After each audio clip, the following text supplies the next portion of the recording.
दोस्तों, अगर आप किसी के साथ कारोबार करना चाहते हैं, रिश्ता नाता या दोस्ती बनाना चाहते हैं तो आपको ये कहानी सुननी होगी और इससे अपने लिए सबक निकालना होगा। कहते हैं कि गीदड़ और ऊंट के दरमियान बहुत गहरी दोस्ती थी। वो एक दूसरे के साथ बहुत अच्छा वक्त गुजारते थे, लेकिन फिर भी गीदड़ और ऊंट के दरमियान एक दफ़ा बहुत अजीब सा वाक़या पेश आया। कहते हैं कि गीदड़ ने ऊंट से कहा, अपने दोस्त से कहा कि मैं एक ऐसी जगह जानता हूँ जहाँ खुराक के लिए बहुत कुछ है। वहाँ पर बहुत ज़बरदस्त मीठे किस्म के खरबूजे हैं। अगर हम दोनों जाके वहाँ जाएं तो पेट भरकर खा लेंगे और बहुत मज़ा आ जाएगा। ऊंट ने अपने दोस्त से कहा कि मैं बिल्कुल राज़ी हूँ, लेकिन गीदड़ ने कहा कि एक मसला है हमें। ऊंट ने कहा, क्या मसला है? कह रहे, जब वहाँ जाएंगे तो बीच में एक नदी आती है, एक दरिया आता है। उसको पार करना पड़ेगा और उसको आप ही पार कर सकते हो क्योंकि आपका कद बड़ा है और आप उस पानी में से तैर सकते हो, लेकिन मैं नहीं तैर सकता। ऊंट ने कहा कि कोई मुश्किल बात नहीं, आप मेरी पीठ पे सवार हो, मैं आपको पार करा दूंगा। दोनों के बीच में बात तय हो गई कि हम क्या करेंगे, उसी खेत में जाके खाना खाएंगे।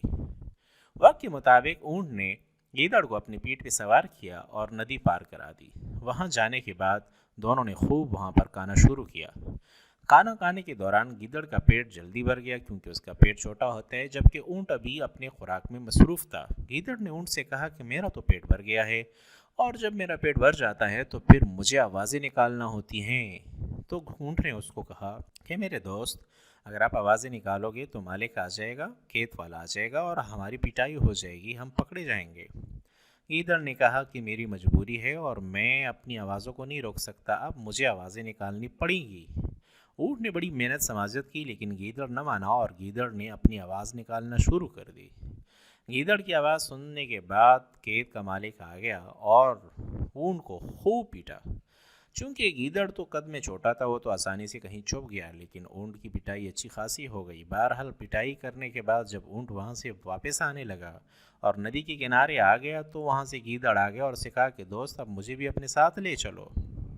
अब ऊँट का गुस्सा तो सभी जानते हैं, ऊँट को सख्त गुस्सा आया हुआ था। उसने गीदड़ को अपनी पीठ पे सवार किया और जैसी नदी के अंदर घुस गया और बीचों बीच में पहुंच गया तो ऊँट ने कहा कि अब मैं तुम्हें सबक सिखाऊंगा। ऊँट ने गीदड़ से कहा कि दोस्त, जब मुझे पिटाई हो जाती है और मुझे पीटा जाता है तो फिर मैं पानी में डुबकियां लगाता हूँ, तो अब मैं क्या करूं? गीदड़ ने कहा कि भैया, अगर तुम डुबकियां लगाओगे तो मैं तो डूब जाऊंगा, मेरा तो काम हो जाएगा। लेकिन ऊँट ने कहा कि मेरी मजबूरी है, जिस तरह तुम्हें आवाज़ निकालने की मजबूरी थी, मुझे पानी में डुबकियां लगाने की मजबूरी है।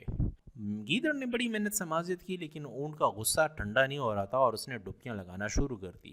डुबकियां लगाते लगाते गीदड़ पानी में डूब गया और पानी में ही बह गया।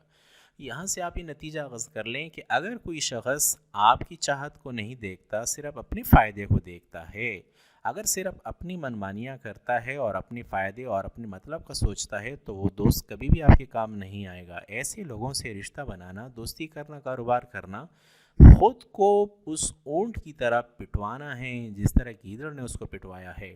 और नतीजा यही होगा कि दोनों के बीच में लड़ाई झगड़े, यहाँ तक कि मौत तक की बात चली जाती है, जैसे गीदड़ अपनी जान से हाथ धो बैठा। तो दोस्तों, जब भी किसी के साथ कारोबार करें, यारी दोस्ती करें, तो इस किस्से को याद रखिएगा कि आप ये देखें कि वो इंसान कितना मुखलिस है। आया वो सिर्फ अपने बारे में सोचता है, अपने मफाद को देखता है, या वो अपने मफाद के साथ साथ आपको भी देखता है। क्या वो आपके फ़ायदे के लिए अपनी आदतों को छोड़ सकता है? क्या वो अपनी मजबूरियों को साइड पे रख सकता है? क्या वो अपनी मजबूरियों को साइड पे रख सकता है या सिर्फ़ और सिर्फ अपने फ़ायदे का सोचता है? मुझे उम्मीद है कि इस कहानी के सुनने के बाद आपको मज़ा भी आया होगा और आपने बहुत सबक आमोज़ सबक भी हासिल किया होगा।